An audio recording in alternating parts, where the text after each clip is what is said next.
2010 সালে চট্টগ্রাম থেকেই যাত্রা শুরু করে হেফাজতে ইসলাম বাংলাদেশ। শুরু থেকেই হাটহাজারী মাদ্রাসা নামে পরিচিত জামিয়া আহলিয়া দারুল উলুম মুইনুল ইসলামকে ঘিরে পরিচালিত হচ্ছে সংগঠনটির সব কার্যক্রম। কাগজপত্রে এই মাদ্রাসাকেই অস্থায়ী কেন্দ্রীয় কার্যালয় উল্লেখ করা হচ্ছে। তবে 14 বছর পর কেন্দ্রীয় কার্যালয় নিয়ে হেফাজত নেতাদের মধ্যে দেখা দিয়েছে মতভিন্নতা।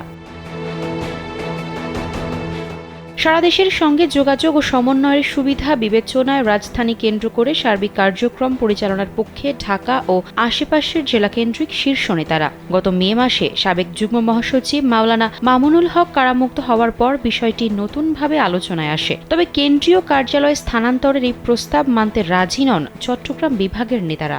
1 মিনিটে নগদ ইসলামিক অ্যাকাউন্ট খুলতে ডায়াল করুন *167#।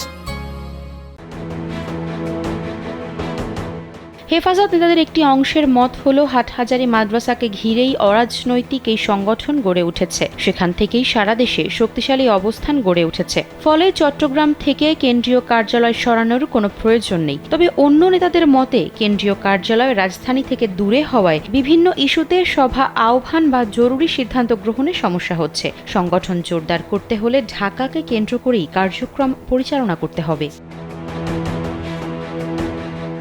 সংশ্লিষ্ট সূত্রে জানা গেছে, কেন্দ্রীয় কার্যালয়ের জায়গা চূড়ান্ত করতে মাসখানেক আগে হেফাজতের কয়েকজন নেতা মগবাজার এবং পুরানা পল্টন এলাকার একাধিক ভবন পরিদর্শন করেছেন। আগস্টের মধ্যেই ঢাকায় কেন্দ্রীয় কার্যালয় স্থাপন করতে চান তারা। ধর্মনিরপেক্ষ শিক্ষানীতির বিরোধিতার মধ্য দিয়ে 2010 সালের 19 জানুয়ারি কওমি মাদ্রাসা ভিত্তিক সংগঠন হেফাজতে ইসলাম বাংলাদেশ আত্মপ্রকাশ করে। প্রায় 100টি কওমি মাদ্রাসার শিক্ষকদের সমন্বয়ে গঠিত হেফাজতের প্রতিষ্ঠাতা আমির ছিলেন চট্টগ্রামের হাটহাজারী মাদ্রাসার মহাপরিচালক মরহুম শাহ আহমদ শফি।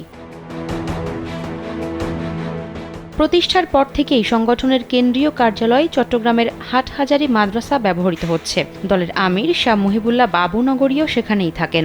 শুরু থেকে সম্পৃক্ত বেশিরভাগ কওমি মাদ্রাসা চট্টগ্রাম অঞ্চলে। এ কারণে সংগঠনের গঠনতন্ত্রেও কেন্দ্রীয় কার্যালয় চট্টগ্রাম রাখা হয়।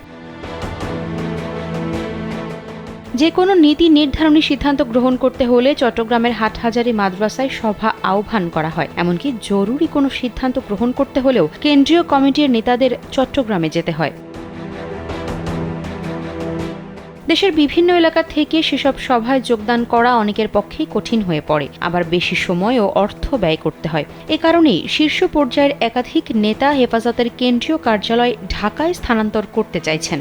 সংশ্লিষ্ট সূত্রে জানা গেছে, ঢাকায় কেন্দ্রীয় কার্যালয় স্থাপনের উদ্যোক্তাদের বেশিরভাগই হেফাজতের সাবেক যুগ্ম মহাসচিব মাওলানা মামুনুল হকের অনুসারী। তবে তাদের কেউ বিষয়টি নিয়ে এখনই গণমাধ্যমে কথা বলতে চান না। হেফাজতের কেন্দ্রীয় কার্যালয় ঢাকায় স্থানান্তরের বিষয় জানতে সংগঠনের মহাসচিব সাজিদুর রহমানকে একাধিকবার ফোন করা হলেও তিনি ফোন রিসিভ করেননি।